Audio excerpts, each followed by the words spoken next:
Hey everyone, and welcome to RUBIN'S Mind Lab, where we break down the latest research into what it really means. Ever wonder if your childhood experiences can shape your entire life, especially when you compare different countries? Well, this fascinating paper dives deep into that very question. This study tackles a big idea: how kids in Mexico and the United States experience life, and how their quality of life might be different because of their environments. The researchers are questioning the usual ways we measure if a child is doing well.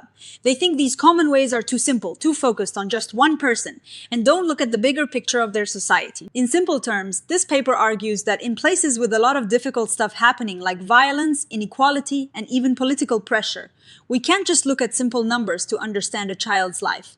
They say that historical pain, big societal problems, and deep emotional wounds from bad experiences, called psychosocial trauma, all shape how kids live every day. This includes what they have, their relationships, and how they see the world and their future. The researchers believe that a lot of research on child well-being, especially from places like Europe and the US, has used standard measurements that miss the point.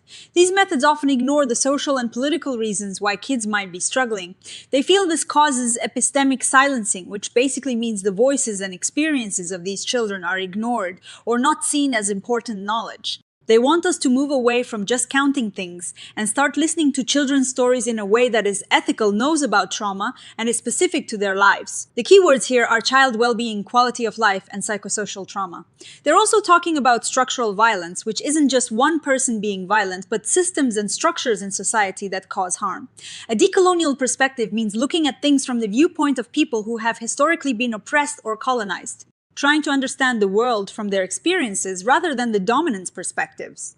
Adverse childhood experiences, or ACEs, are also a big part of this. So they break down trauma into different levels. First, there is historical trauma. Think of deep wounds passed down through generations in a group because of things like slavery, colonization, or major oppression. Even if someone didn't live through the original event, they can still feel its effects. It is like a family having a painful history that still impacts how its members feel today. Next is structural trauma. This isn't caused by one bad event, but by the way society, its laws, politics, and economy are set up. Things like ongoing racism, sexism, poverty, or unfair laws can systematically hurt and push certain groups to the margins.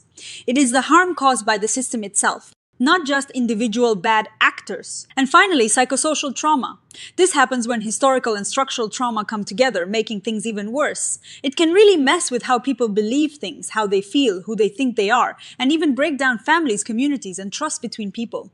It is when deep societal wounds really hit home and affect you personally. The paper points out that most of the research on how kids are doing comes from rich countries, especially Europe and the US. Studies on children in Latin America are rare. This is a problem because the way they measure things in the US might not work well for understanding life in Mexico. The researchers looked at history. In the 1970s, while the US was focusing on voluntary child health programs, Mexico was actually implementing policies that interfered with people's reproductive lives as part of its development strategy. This strategy, they argue, actually made things worse, creating conditions for childhood adversity. This reproductive control, they say, reinforced traditional power structures, like male dominance and strict ideas about relationships, and made people more vulnerable economically. This created a fertile ground for children to face difficult experiences. They highlight a big difference. In the 1960s and 70s, the US had a strong feminist movement pushing for gender equality and reproductive freedom. But in Mexico, during the same time, there was deliberate repression and restriction of women's freedom. This historical contrast is crucial for understanding the different contexts. They explain how Mexico's past policies, like coercive sterilizations and pressure on women, led to sex education that was very strict, shaming pleasure, diversity, and controlling people's bodies. This could have negatively impacted mother-child bonding and social capital for children. Feminist history in Latin America shows that the exclusion of women isn't accidental, but built into the system. During a period of political unrest in Mexico, a counterinsurgency strategy led to terrible things like forced disappearances, forced sterilizations, and sexual torture. This caused trauma that passed down through generations and broke apart community support systems. This historical overview really shows the two very different social worlds of the US and Mexico during those times. The paper then delves deeper into the Mexican context, explaining how the cultural environment strongly influences traumatic experiences and how people cope. They stress that when children face hardship in environments with poor living conditions and few resources, it directly impacts their quality of life. They really emphasize that growing up in tough environments with not enough resources directly harms a child's quality of life. The severe issues like disappearances, forced sterilization, sexual torture, crime, and militarization don't just hurt people's brains and bodies, they also tear apart the social fabric of communities. They quote Ignacio Martin-Barr, a prominent liberation psychologist, who said that because humans are products of history, their history has to affect them. He argued that prolonged exposure to things like militarization and organized crime deeply shapes how Mexicans are and act, which he called psychosocial trauma. The psychological effects of violence and abuse are well known. Studies show that child abuse in high-violence areas increases the risk of depression, anxiety, PTSD, and behavior problems throughout life. Looking at the numbers, this means a big chunk of people in Mexico, around 26%, might develop mood disorders because of bad childhood experiences. Similar numbers could face problems with substance abuse, and a smaller percentage face a high risk of suicide attempts.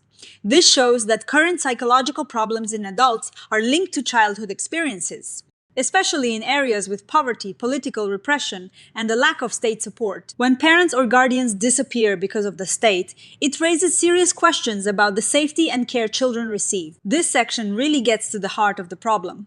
The paper calls childhoods fractured and talks about how trauma and quality of life are linked, but how the pain of children is often silenced. When researchers study children's quality of life, they often rely on what the parents or other adults think, not necessarily what the child feels.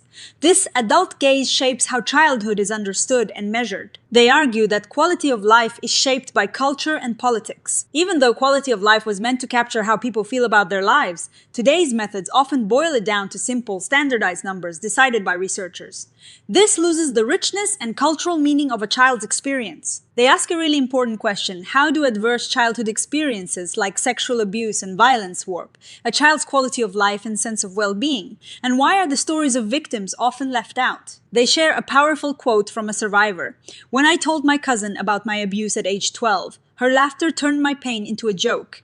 It wasn't just personal violence, but an example of how support systems fail to validate children's experiences." This shows how even a child's attempt to seek support can be met with invalidation, compounding the trauma. This section talks about how ACEs lead to trauma, silence, and a sort of double violence. The survivor also says, "I could solve algebra problems in under a minute, but my self-esteem depended on playing an acceptable role, like the innocent or rebellious girl. I knew I was exceptional, but I also knew being myself meant losing belonging." This shows how trauma forces children to hide their true selves to survive and feel accepted. The community is important, not just as a source of support, but as a force for change. But this depends on the bigger social structures that either help or hinder that change. Studies show that family environments that dismiss or invalidate a child's experience, like the cousin laughing at the abuse, make childhood adversity worse. It creates a double silence, the silence of the violent act itself, and the silence of its denial. This is a crucial section. It directly contrasts how we usually measure well-being versus how we should understand trauma. Measuring child well-being with standard indicators might make things comparable, but it risks oversimplifying things and disconnecting a child's experience from their culture, history, and the bigger social and political world they live in. The paper argues that understanding children means listening to their personal stories, which often don't fit into pre-made boxes. These stories are not just numbers, they are living, dynamic, and culturally shaped experiences. From a decolonial viewpoint, assessing quality of life in situations of childhood adversity shouldn't be just about measuring predefined boxes. Instead, it needs to be guided by principles that put children's personal and relational experiences first. Recognize the historical and social roots of suffering. See well-being as something shared by communities, and use methods that let children actively shape the meaning of their own lives. Researchers need to be critical of themselves. They have to question their own perspective, their assumptions, and how they might be part of historical power dynamics. This means constantly asking about their own privileges, their beliefs about knowledge, and how their research practices shape what they learn and how they interact with people. Decolonial work is seen as political because it names and challenges things like colonialism, big capitalism, and patriarchy. It aims for social and knowledge justice, not just trying to seem neutral. This final section offers thoughts on a broader, decolonial way to think about trauma. One big problem with typical Western studies of trauma is that they tend to see it as a modern individual thing that is limited in scope, ignoring its bigger societal and relational parts. We need to question how we define social problems and standard measures of well-being like happiness and quality of life studies, especially when children are dealing with adversity. When stories of abuse are dismissed or denied from an adult-centered view, the experience can't be put into words or understood symbolically. This shows why traditional methods often fail when dealing with adverse childhood experiences. Also, critics like Fanon have pointed out how medicalizing trauma can actually silence people by focusing on their individual problems instead of the societal conditions that cause them. So, this whole paper is really a decolonial critique of how we research and evaluate things, especially trauma and quality of life. What I find most impactful about this research is how it stresses that to understand children's well-being, we can't just look at numbers or surveys. We have to consider the stories, the historical context, and the social structures shaping their lives. The fact that children's experiences in Mexico, marked by historical and structural traumas, are so different from those in the United States, and that our measurement tools often miss this difference, is truly revealing. The idea of epistemic silencing is powerful. It means that when we use approaches that mostly come from the global north, we risk ignoring or invalidating the experiences and knowledge of people in the global south or marginalized communities. It is like we have a checklist, and if a child's experience doesn't fit neatly, we dismiss it, not realizing that experience is valuable in itself and tells us a lot about the world. The critique of the logic of the indicator is fundamental. It pushes us to think beyond numbers. Yes, numbers are useful for seeing general trends, but they don't tell the whole story. Quality of life isn't just about having X amount of things or feeling Y level of happiness. It is about feeling safe, being heard, having the freedom to be yourself, and being able to plan for a future. When life is marked by trauma, quality of life is redefined, and it is often about survival and resilience rather than just well-being. What this study is telling us is that we need more human methods, more trauma-sensitive approaches, and ones that are more grounded in people's realities. We need to listen to the voices of children and adolescents, not as mere informants filling in boxes, but as experts in their own lives. The decolonial perspective. By emphasizing critique of power structures and by giving voice to those who have been silenced, offers a promising path for more just and profound research. This also suggests that policies and programs designed to support children must be created with a deep understanding of their context and the potential historical and social scars they carry. It is not just about offering resources, but about offering a safe space to heal, to tell their stories, and to regain their agency. Future research could explore how these trauma-informed and decolonial research methodologies can be implemented in practice, and how the voices of children and adolescents in Mexico and the United States can be more effectively integrated into policy decisions.